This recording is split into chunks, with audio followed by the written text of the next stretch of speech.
de notre avenir, monsieur le ministre. Merci beaucoup.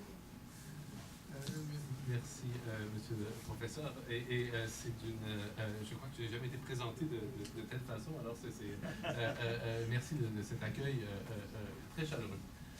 Merci aussi de créer un forum plutôt francophone à Bruxelles.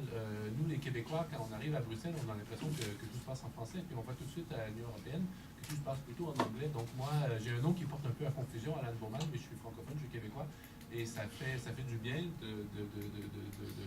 pouvoir s'adresser en français à un groupe, ce qui est très rare, en fait, finalement, à Bruxelles. Alors merci de cet amour pour la langue française que vous continuez de passer.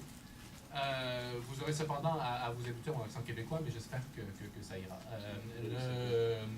Parce qu'après, vous aurez l'accent suisse. Alors, ça me fait très plaisir aussi de retrouver mon ami Emmanuel Bichet, parce qu'on était ensemble à New York, en fait. Alors, on était tous les deux aux Nations Unies à peu près en même temps. Alors, c'était un plaisir de le retrouver ici. Et c'est un peu à cause de lui que je suis venu, parce que je me suis dit, s'il y a Emmanuel au programme, ça va être intéressant. C'est la même chose. Oui. Donc, vous disiez que mon CV, on aurait dû vous faire parvenir en français. Désolé, en fait, si vous avez la version anglaise, mais je suis l'observateur permanent du Canada au Conseil de l'Europe. Alors, je suis le chef de mission, si vous voulez, du Canada au Conseil de l'Europe à Strasbourg, mais je suis basé ici à Bruxelles, où je suis aussi le chef de mission adjoint de la mission du Canada à l'Union européenne. Alors, j'occupe un peu ces deux rôles.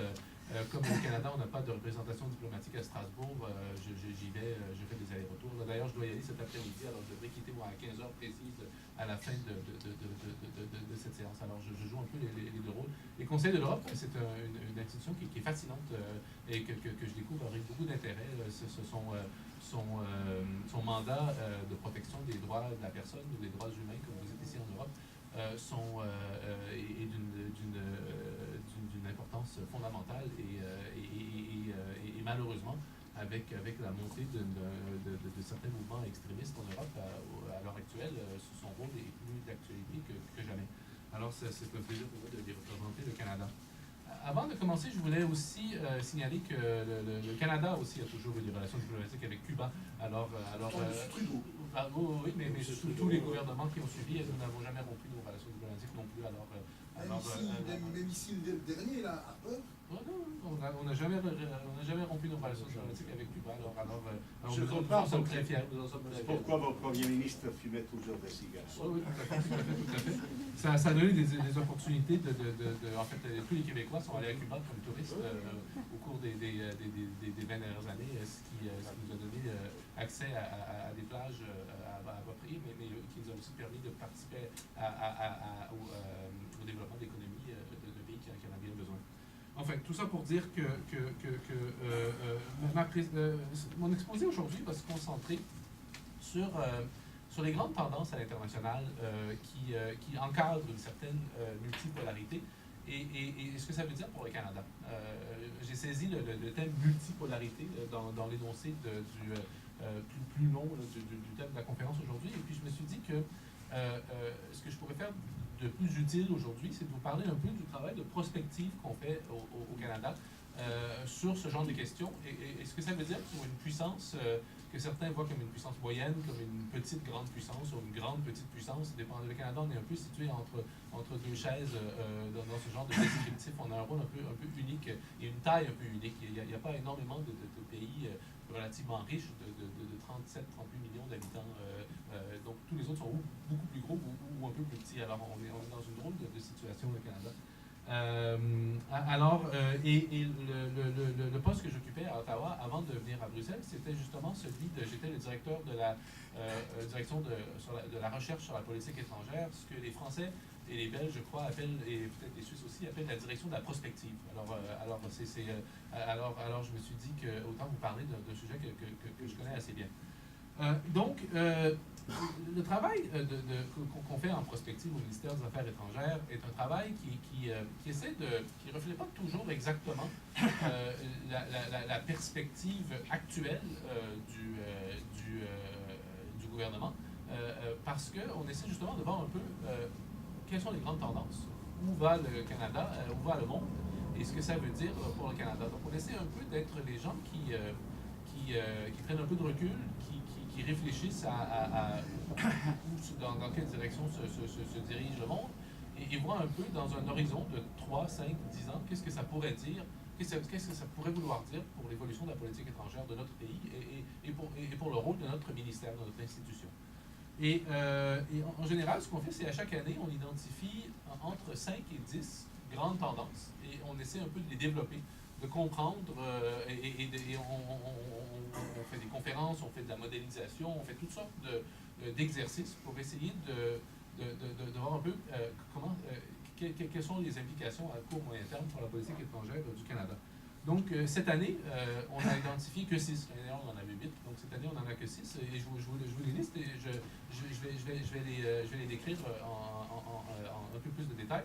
Et ensuite, je vous dirai un peu ce que ça veut dire pour la politique étrangère du Canada. Donc, les 6 qu'on a identifiés cette année, c'est la première, économie mondiale en transition. Il y a de profonds changements qui s'opèrent au sein de l'économie mondiale. La deuxième, c'est l'émergence ou la réémergence de nouveaux et d'anciens acteurs perturbateurs. La troisième, c'est une gouvernance mondiale en évolution. L'ambassadeur mexicain en a parlé beaucoup. La quatrième, c'est le renouveau d'importance pour le Canada et dans le monde des questions de ressources naturelles et d'énergie, mais aussi de l'environnement. C'est assez difficile aujourd'hui de faire la distinction entre ces deux domaines de réflexion, donc ressources naturelles, énergie, environnement. La cinquième, ce sont les révolutions technologiques que le monde connaît. Et la sixième, c'est la hausse des inégalités de par le monde. Donc, ce sont les 6 grandes tendances que le ministère a identifiées et essaie d'étudier du mieux qu'on peut le faire avec les ressources qu'on a. Donc, transition de l'économie mondiale, la première, qu'est-ce que ça veut dire?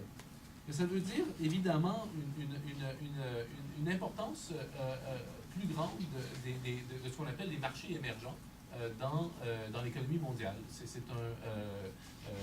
Comme, encore une fois, l'ambassadeur du Mexique l'expliquait, le rôle de l'Union européenne, ou le poids de l'Union européenne dans le monde décroît. Le poids des États-Unis proportionnellement décroît aussi, le poids du Canada également. Ça, c'est parce que les pays émergents prennent ou reprennent la place qu'ils devraient occuper. Alors, on parle de la Chine, mais on parle aussi, bien sûr, de plusieurs autres économies émergentes, évidemment des pays comme le Brésil ou l'Inde. Mais il y a aussi la Russie qui revient. Mais c'est un peu drôle parce qu'il y a 2 ans, on voyait la Russie comme un pays émergent au niveau économique à cause des prix inégalés de l'énergie, des ressources naturelles. Et puis maintenant, 2 ans plus tard, ça ne va pas si bien à cause justement de cet effondrement du prix du pétrole. Mais enfin, la Russie quand même fait partie de cette liste de pays émergents qui vont être amenés à prendre potentiellement plus de place. Il y a aussi, dans une économie mondiale en transition, l'importance des chaînes de valeur mondiale. On ne produit plus comme on produisait et l'interdépendance de presque tout ce qu'on produit et ce qu'on consomme. Il y a très peu de biens aujourd'hui qui sont produits que dans ce pays. Même les entreprises aujourd'hui ne sont plus nationales, elles sont multinationales depuis très longtemps, mais même, il y a des multinationales depuis très longtemps, mais même les multinationales transforment profondément leur façon de produire. Donc, il y a de profonds changements dans la façon dont on produit des choses et dont on fait du commerce. Si je passe maintenant aux acteurs perturbateurs, qui est l'émergence ou la réémergence des acteurs perturbateurs, donc ça c'est la deuxième grande tendance, c'est qu'il y a un nombre croissant d'acteurs qui rejettent les normes ou les ententes internationales et qui cherchent même à les compromettre.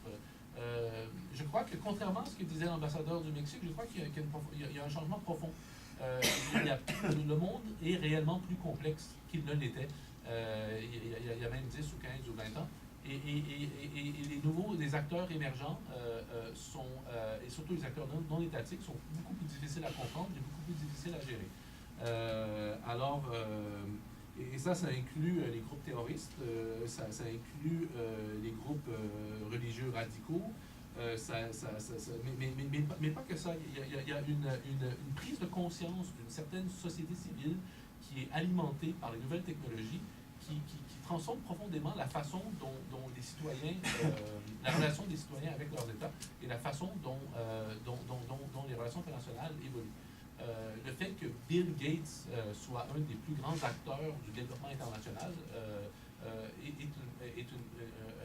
représente une profonde transformation. Et nous, les États, qui avons depuis très longtemps des programmes de développement international, des agences de coopération au développement, on a beaucoup de mal on n'a pas beaucoup de mal, mais il y a des défis importants dans l'adaptation de notre coopération avec des acteurs non étatiques. Alors, je donne cet exemple, mais il y en a des tonnes d'autres. Il y a aussi, évidemment, parmi ces nouvelles technologies dont je vous parlais il y a 2 secondes, permettent aussi à des États ou d'autres acteurs perturbateurs d'avoir une influence disproportionnée. On pense à la cybercriminalité, mais on pense aussi à la façon dont des pays comme la Russie, la Chine et d'autres voient l'avenir de l'Internet, qui est très différente de la façon dont on le voit au Canada et en Europe, si j'ose dire. Alors, troisième grande tendance, évolution de la gouvernance mondiale. Il y a l'émergence de nouveaux forums. Il y a la réémergence du G7 comparé au G8. Le G8 avait beaucoup de mal au cours pendant les dernières années, pendant lesquelles la Russie en a fait partie, à être efficace, parce qu'il y avait vraiment un des 8 qui ne pensait vraiment pas comme les autres et qui empêchait souvent les autres de faire ce qu'ils pouvaient sur certains dossiers. Le G7 a retrouvé un certain dynamisme en retrouvant une certaine unité d'esprit, de pensée sur certains grands défis mondiaux. Il y a le G20. On tire une grande fierté au Canada d'avoir contribué à l'invention du G20. Vous savez que ce qui était à l'origine un groupe de ministres des Finances du G20 est devenu un groupe de chefs d'État largement grâce à l'appui du Canada. Donc, tout en travaillant avec un groupe où il y a une communauté d'esprit et de pensée plus étroite, celui du G7, on peut quand même, le Canada quand même travaille très étroitement aussi avec un groupe plus représentatif de l'ensemble des puissances mondiales. Mais on ne peut pas aller aussi loin sur toutes les questions avec un plus grand groupe. Alors, il y a des avantages et des inconvénients à travailler dans les 2 forums. On pourra en parler plus en détail si vous avez des questions à ce sujet. Mais le Canada, on croit aux 2. Et on ne veut pas choisir. En fait, comme les 2 servent nos intérêts, ça nous convient très bien de travailler dans les 2 contextes. Il y a aussi, mais ce que l'ambassadeur du Mexique disait au niveau des Nations Unies, au niveau de l'incapacité de certains mécanismes traditionnels à résoudre les problèmes d'aujourd'hui est très vrai. Nous, le Canada, on a